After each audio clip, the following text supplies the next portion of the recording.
আর এই আওয়াজে সেই কাঁচের জার ভেঙে ডাইনি ছাড়া পেয়ে যায়। চাঁদ খুবই মোটা, কালো আর একটু বুদ্ধু ছেলে ছিল। ও তো সারা দিন শুধু বসে মিষ্টি, কলা, ভাত এমন নানান ধরনের খাবার খেয়ে যেত, কিন্তু কোনো কাজটাই ওর দ্বারা ঠিকঠাক করে হতো না। একদিন তার মা কাজ থেকে ফেরার পর, বাবা চাঁদ, ও চাঁদ বাবা, আমাকে এক গ্লাস জল দাও তো সোনা। এই নাও মা দল। আমার সোনার টুকরো ছেলে। কিন্তু চাঁদ ভুল করে জলের বদলে মাকে এক গ্লাস। এটা কি খাইয়ে দিলি তুই আমাকে? জলের বদলে কেরোসিন! হায় ভগবান, এই ছেলে নিয়ে আমি কি যে করি! ভুল করলে হয়ে গেছে মা। গাধা কোথাকার! তখনই চাঁদ খুব জোরে একটা বেরো, বেরিয়ে যায় এখান থেকে। কি বাচ্চা দুর্গন্ধ! বেরো, বেরো, দূর হয়ে যায় এখান থেকে। কি দুর্গন্ধ রে বাবা! তারপরে চাঁদ ভয় পেয়ে গিয়ে কাঁদতে কাঁদতে বাড়ি থেকে বেরিয়ে পড়ে। বাড়ি থেকে বেরোনোর পর সে দিদির বাড়ি যাবে বলে বাস স্ট্যান্ডে গিয়ে দাঁড়ায়। তখন, আমাকে এক প্লেট ডাল রুটি দাও তো। ঠিক আছে, দিচ্ছি। এই নে, এক প্লেট ডাল রুটি। আলু এক প্লেট দাও না গো। আর এইভাবে চাঁদ পুরো 50 প্লেট ডাল রুটি খেয়ে নিল। আরে মোটু, কত খাবি রে? সব তো শেষ হয়ে গেল রে। বিল 1000 টাকা হয়ে গেছে, ওটা দে আগে। বিল তুমি মায়ের থেকে নিও, আমি তোললাম। তারপর বাস আসতেই চাঁদ তাতে উঠে বসে সেখান থেকে চলে যায়। তারপর কিছুটা দূর গিয়ে বাস কন্ডাক্টর, এ ভাই, কোথায় যাবি রে?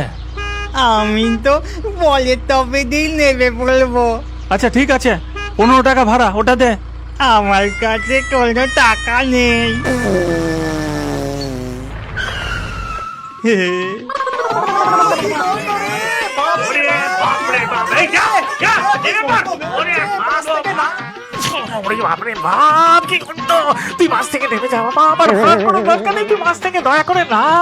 চাঁদ লজ্জায় মাথা নিচু করে বাস থেকে নেমে পড়ে। তারপর পায়ে হেঁটেই সোজা দিদির বাড়ি পৌঁছে গিয়ে উঠোনে দাঁড়িয়ে দিদিকে ডাকতে থাকে। দিদি, দিদি, বাড়িতে আসো নাকি? আরে চাঁদ, এতদিন পরে দিদির কথা মনে পড়লো? আয়, ভেতরে আয়। তারপর দুজনে ঘরে ঢোকে এবং চাঁদ দেখে যে তার ভাগনা দীপু বসে খাবার খাচ্ছে। আরে ওই দীপু, দেখ তোর চাঁদ মামা এসেছে। ও চাঁদ মামা, কেমন আছো তুমি? আমি তো ভালো আছি, কিন্তু আমার না খুব খিদে পেয়েছে দিদি। হ্যাঁ হ্যাঁ, তুই দীপুর সাথে বসে খাবার খা, আমি বাজার হয়ে আসছি। দিদি তো বাজারে চলে গেল।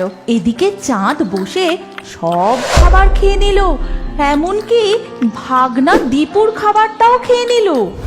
আলে, খাবার তো শেষ হয়ে গেল। দীপু, বাড়িতে আর কিছু কি খাবার আছে? দে না। মামা, তুমি তো পুরো হাতির মতো খাও গো। আমার মনে হয় তোমার না কলার বাগানে গিয়ে কলা খাওয়া উচিত, জানো তো চারু মামা? সবাই আমাকে নিয়ে হাসাহাসি করে, তুই আমার থেকে ছোট হয়ে আমাকে নিয়ে মজা করছিস। আমি এখানে আর থাকবো না, আমি চলে যাচ্ছি। ও মামা, আবার দীপু তো অজ্ঞান হয়ে সেখানেই পড়ে থাকে। এদিকে চাঁদ সেখান থেকে চলে যায়। তারপর সে এক গভীর জঙ্গলে ঢুকে পড়ে। কিন্তু হঠাৎ করেই সেখানে দাঁড়িয়ে সে এক কান্নার আওয়াজ শুনতে পায়।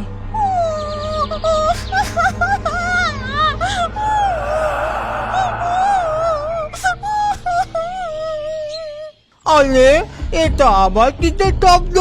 কেউ কাঁদছে নাকি? আমি ওই দিকটা গিয়ে একবার দেখে আসি।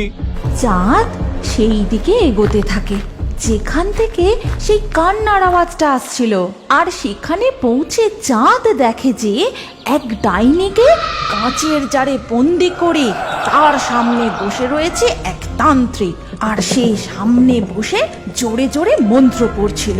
তখনই, ছেড়ে দে আমাকে দুষ্টু তান্ত্রিক, ছেড়ে দে বলছি, ছেড়ে দে। ওম রিং চামুন্ডায় নমঃ। হোয়াট? আগে বল ডাইনি, তুই আমার কথা শুনবি কিনা? না, কখনো না। তুই একটা খুবই বদমাশ তান্ত্রিক। আমি কখনো কোনোদিনও কারোর ক্ষতি করব না, কারোর ঘরে চুরিও করতে যাব না।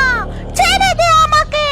তোকে তো এই কাজটা করতেই হবে, না হলে আমার এই তন্ত্র সাধনার শক্তি থেকে তোকে কেউ বাঁচাতে পারবে না। আর এই সব দেখে চাঁদ তো খুব ভয় পেয়ে যায়। তখন সে মনে মনে বলে, আরে এই তান্ত্রিক তো খুব বদমাশ। ডাইনিটাকে বন্দি করে নিজের চাকর বানাতে চাইছে। যদি আবার আমাকে দেখতে পেয়ে দেয় তাহলে কি হবে? আমি বাবা ঠোঁটে আঙুল দিয়ে চুপ করে এখানে দাঁড়াই। চাঁদ ঠোঁটে তো আঙুল দেয়, কিন্তু আর এই আওয়াজে সেই কাঁচের জার ভেঙে ডাইনি ছাড়া পেয়ে যায়। এই পচা দুর্গন্ধযুক্ত গ্যাসে আগুন দপ করে জ্বলে ওঠে, তাতে তান্ত্রিক জ্বলে যায়।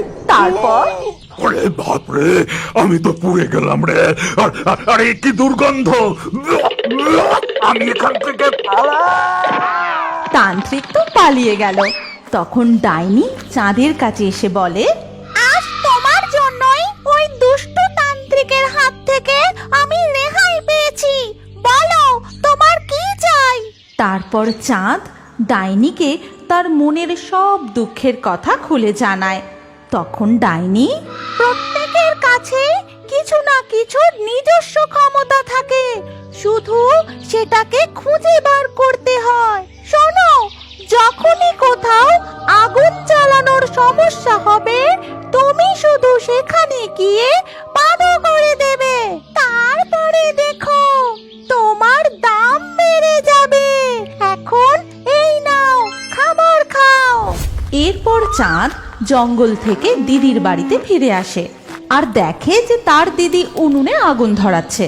আরে এই চাঁদ, কোথায় গিয়েছিলি? দেখ না, কাঠগুলো ভিজে হওয়ার জন্য আগুন জ্বলছেই না। তুমি একটু চলো তো দিদি, আমি দেখছি। তারপর চাঁদ দিদির উনুনের সামনে গিয়েই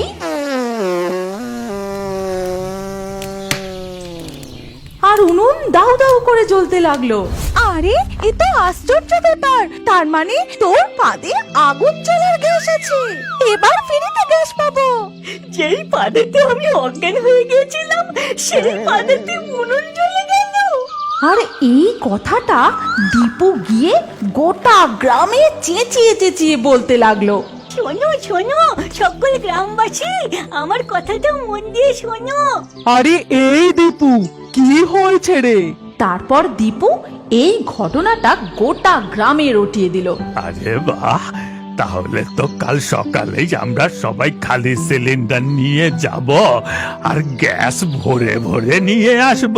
কিন্তু তার বদলে চাঁদ মামাকে অনেক খাবার দিতে হবে। পরের দিন সকালবেলা প্রচুর খাবার আর খালি সিলিন্ডারের লাইন লেগে গেল। এদিকে চাঁদ আগে পেট ভরে খাবার খায়, তারপর খালি সিলিন্ডারের উপর বসে জোরে পেদে দেয় আর খিলখিলিয়ে হেসে ওঠে। মামা, আজ থেকে তুমি আমার চাঁদ মামা নয় গো, তুমি হলে পাঁচ মামা।